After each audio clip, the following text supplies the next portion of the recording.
when we get into certain, like certain times of the year, or certain areas where you begin to start seeing the effects of that with people at war, people killing one another, people getting angry, getting shot, things like that. It's when your higher consciousness just turns down to the lower, and the dragon begins to devour all of your higher energy consciousness. As humans, we are trapped, as a result, in the 7 harmonic field of star evolution, the 7th harmonic field of star evolution.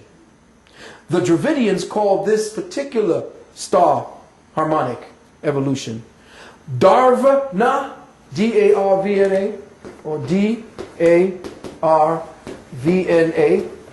Darvana Ratri.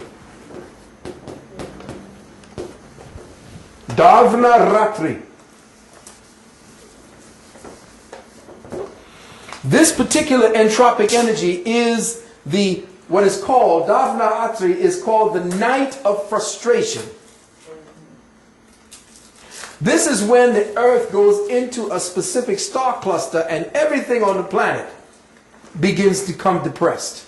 Whole species like animals, you see elephants. Why are elephants going into tar pits and just dying out? Why are species dying out at 6 and 7 and 10 times? Why are whales washing up on shore? They are feeling the frustration of the planet, and this Caucasoid is part of that energy frustration that we are exhibiting, that we are being participated in. We are participating, but we are being participated against our will. We just happen to come back at a time when everything is being flushed down the toilet. But there are some amongst us who are here who are actually seeing the days and the times, tabulating it, and are growing our soul as a result.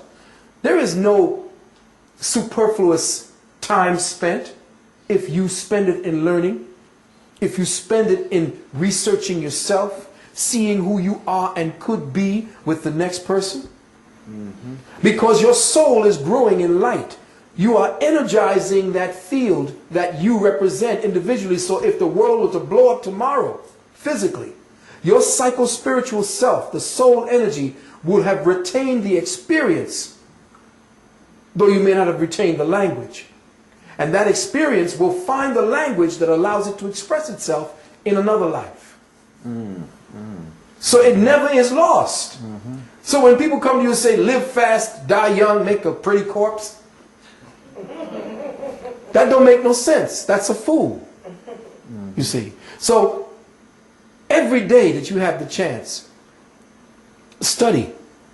And study thyself. Every morning you wake up, look in the mirror, and what do you see to you?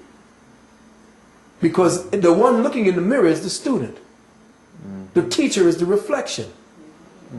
And that's the secret behind how the Creator created.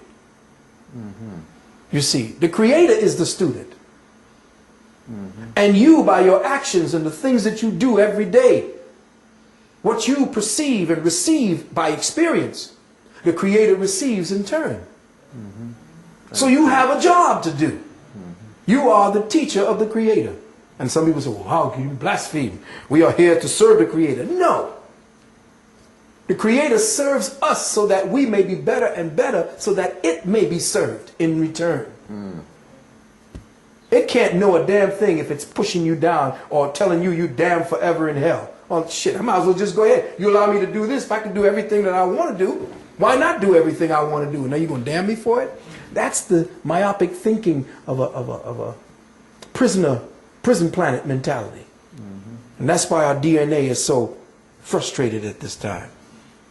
Now, this night of frustration is the present harmonic field that traps the planetary intelligence of man so that he cannot get behind or beyond the present sevenfold nature of cycles and changes on this planet. Man is chained through his inactive DNA to Earth's geometric cycles. Let me say that again.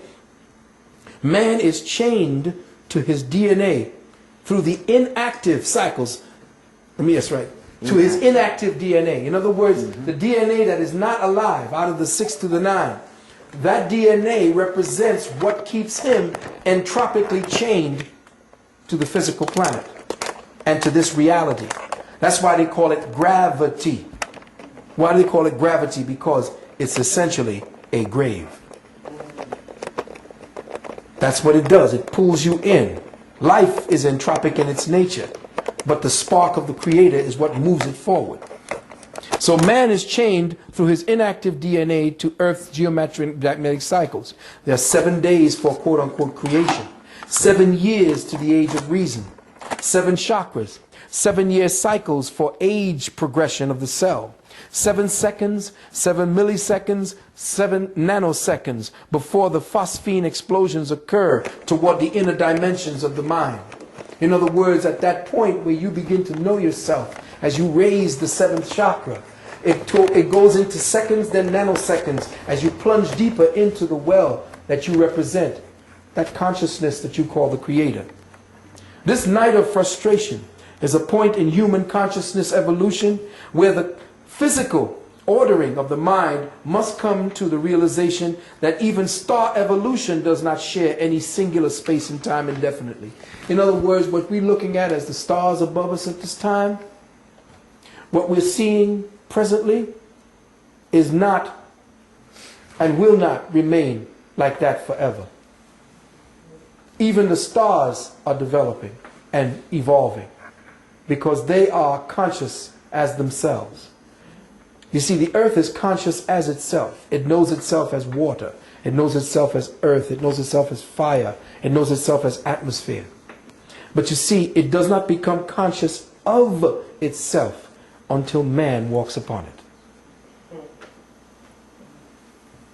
You see what I'm saying?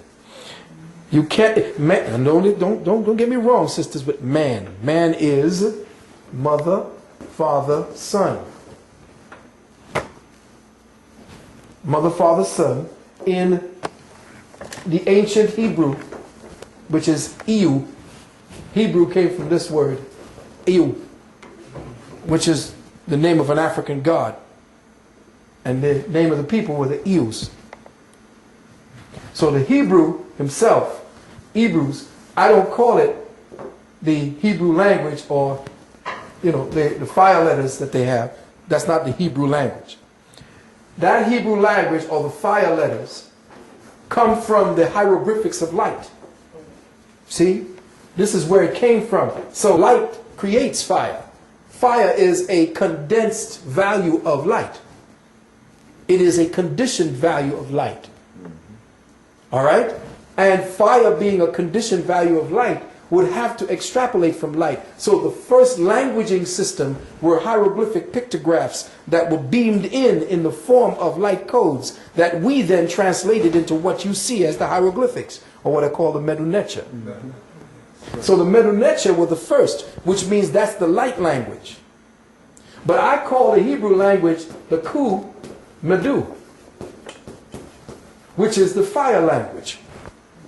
Because all of the Hebrew languages are actually the representation of flames in their different, if you look at them, they're the representation of fire.